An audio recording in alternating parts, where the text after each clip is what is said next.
contacted the musicians and was like, hey, I know this is kind of taboo in the jazz world, but I'm doing this gig. You might not get paid for it, like that sort of thing.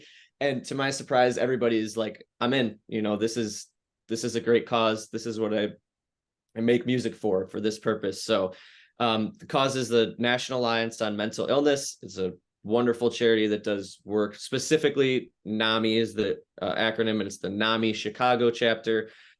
They do a lot of great work in the community and are just constantly working to provide the community with resources to better mental health care and to lower the stigma around it. So.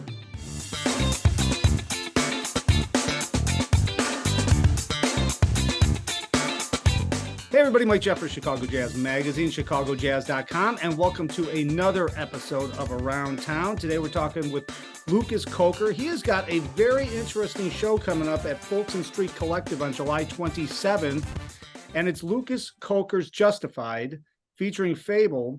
And I'm going to let him tell you all about this, but it's a 10-movement suite, and each movement actually characterizes one of 10 different personalities. And since Lucas is he's studying to become a psychiatrist, this all works together. And actually psychiatry and playing jazz works together pretty well as well, I think. So let's talk a little bit about this. Lucas, welcome to the show, and thanks for talking about this. Thank you so much for having me. For sure. All right, so let's talk about this a little bit. So July 27th, 8 to 10:30, and the 10 movement suite. I think let's back up a little bit and talk about, you started playing jazz and you went to Loyola University, I saw, for the jazz studies and everything else. And what interested you in getting into psychiatry?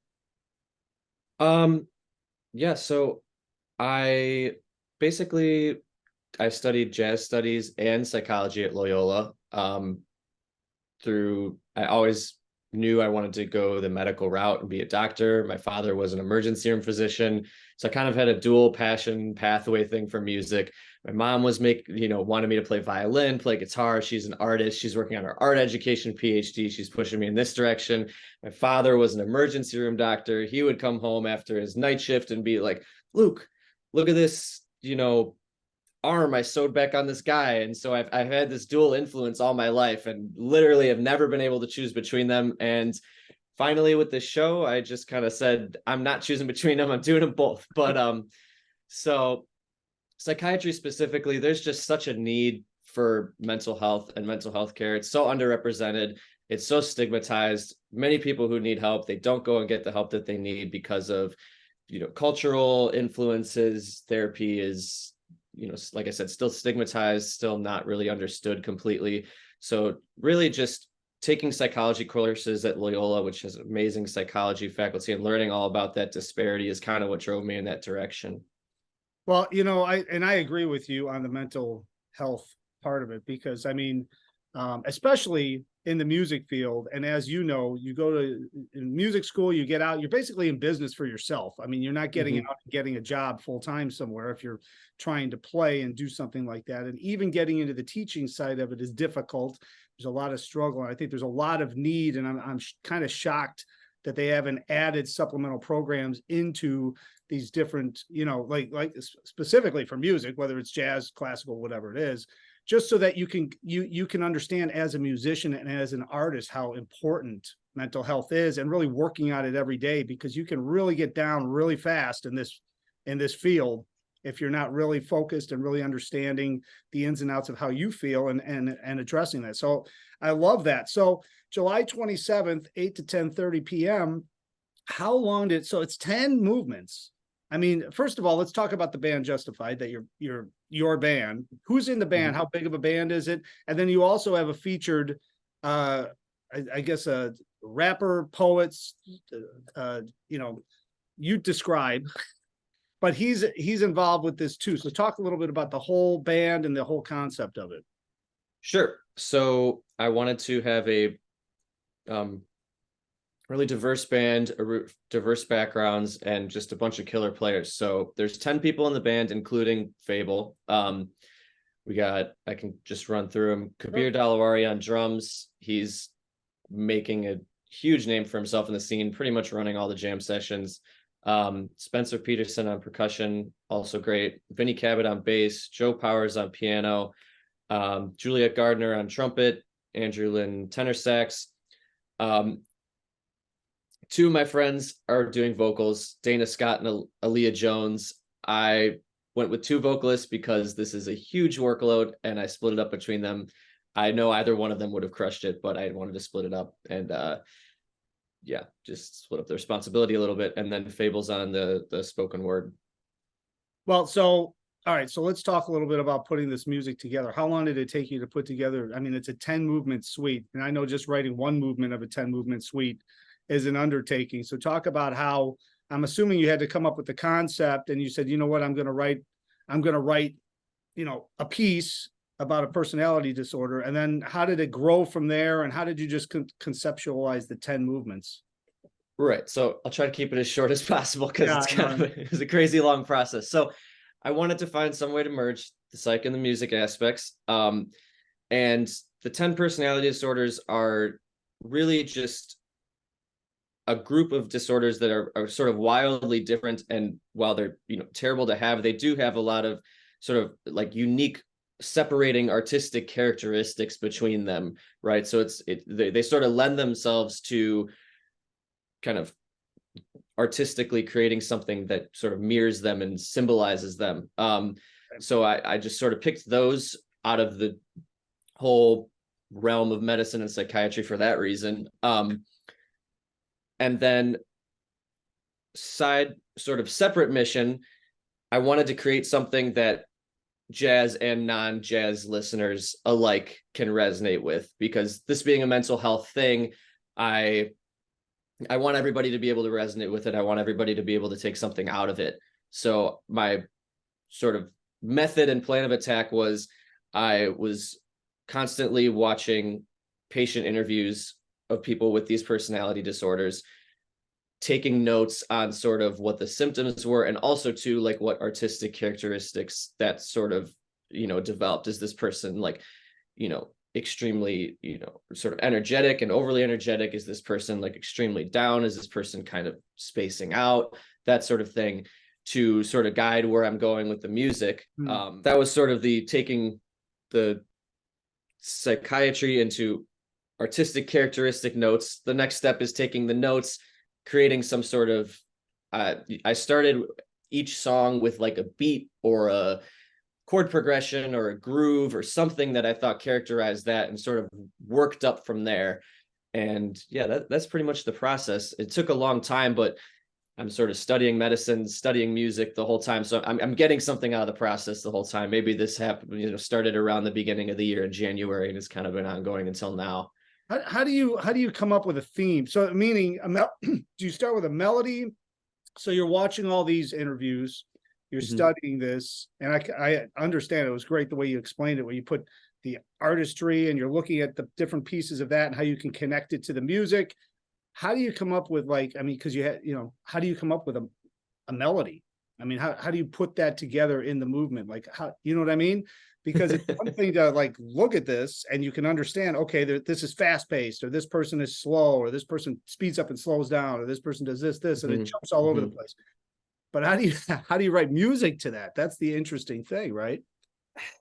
I mean, it's kind of an infinite question. Sometimes it's off of a feeling too, you know, that person made me feel a certain way. I'm trying to recreate something on this piece that's making me feel this certain way. Or I'm trying to, you know, sometimes when I was watching these patient interviews, I'm trying to think, you know, kind of interestingly too, is, okay, how can I write sort of a music that I think would maybe soothe this person, or that me and this person would sort of resonate with? If I was sitting listening with this person, this person would say, oh, that's kind of nice. I know that's not very concrete of an example, but it's kind of difficult to get there. But for example, if somebody's speaking cadences, they're speeding up and slowing down and doing that sort of thing. The kick drum pattern might be, it might be, you know,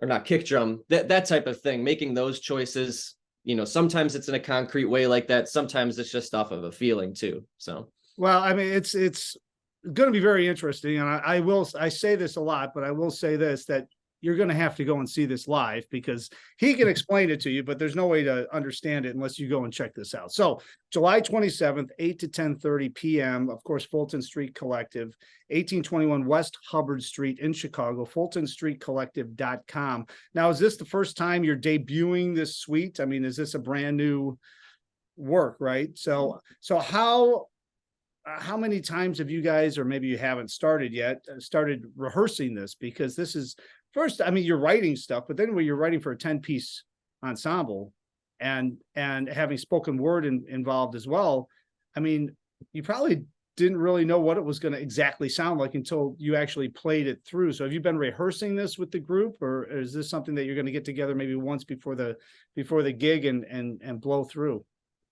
Yeah. So the funny thing is I still don't know what it sounds like.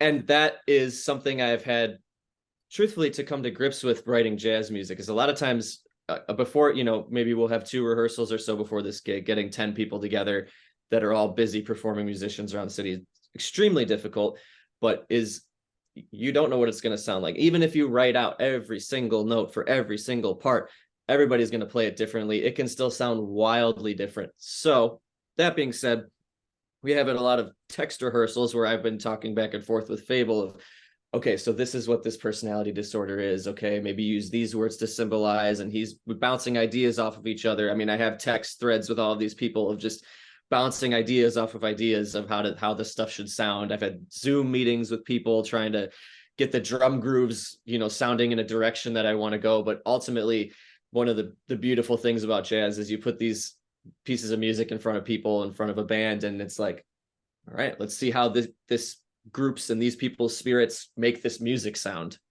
Well, and that's exactly right. And I'm trying to envision all this stuff happening, and you guys are going to get together and play this. And I'm sure that once you play it through, you're going to at least have one rehearsal, I would imagine, at least with everybody, just to kind of go through. Yeah. So you get together, and I'm sure everybody's going to have all these different ideas on how they can move this or that or do different things. And that's the beauty of having a 10-piece ensemble with really good players in it, right? Because then everybody can kind of give feedback. Obviously, on July 27th, it's going to be kind of the first run from top to bottom in front of people. So it's going to be pretty exciting. And the other very cool thing that you're doing is that you're donating the profits to a specific cause. Why don't you talk about the organization you're donating the profits to? Right. So all of the profits, the musicians, I contacted the musicians and was like, hey, I know this is kind of taboo in the jazz world, but I'm doing this gig. You might not get paid for it, like that sort of thing. And to my surprise, everybody's like, I'm in, this is a great cause. This is what I make music for this purpose. So the cause is the National Alliance on Mental Illness. It's a wonderful charity that does work. Specifically, NAMI is the acronym, and it's the NAMI Chicago chapter. They do a lot of great work in the community and are just constantly working to provide the community with resources to better mental health care and to lower the stigma around it. So. Well, it's a great cause. I mean, it's going to be an incredible show, and I'm sure you're going to end up doing this again and again, and it's only going to grow from there, maybe even a recording down the road. But to get this project off the ground is a monumental task, and congratulations on doing that. And Thank you. You are like one of the first people that I've had on the show, and actually that I've seen, specifically putting things together around mental health. And it's such a big issue right now, and I hope more people take advantage of it. But hopefully somebody's watching this, and if they need some help, they'll get some help, or they can donate to this great cause that you're donating to. Because as we talked about at the front of the show, man, it is getting harder and harder in this world to keep your brain straight. So it's very important people work out, people practice, and then people should also practice and work out and get healthy in their thinking as well. So congratulations on doing all of this stuff. Of course, everybody, fultonstreetcollective.com for tickets. I'm sure tickets are going to go very fast, and it is coming up July 27th. And Lucas, thanks, man. Thanks for jumping out. It's great to meet you virtually, and hopefully I will meet you in person at some point soon. Thank you so much for having me. It's a wonderful opportunity. Absolutely. And of course, thanks everybody for watching. As I always say, all things Chicago Jazz on chicagojazz.com. And until next time, hopefully I will see somebody out on the scene.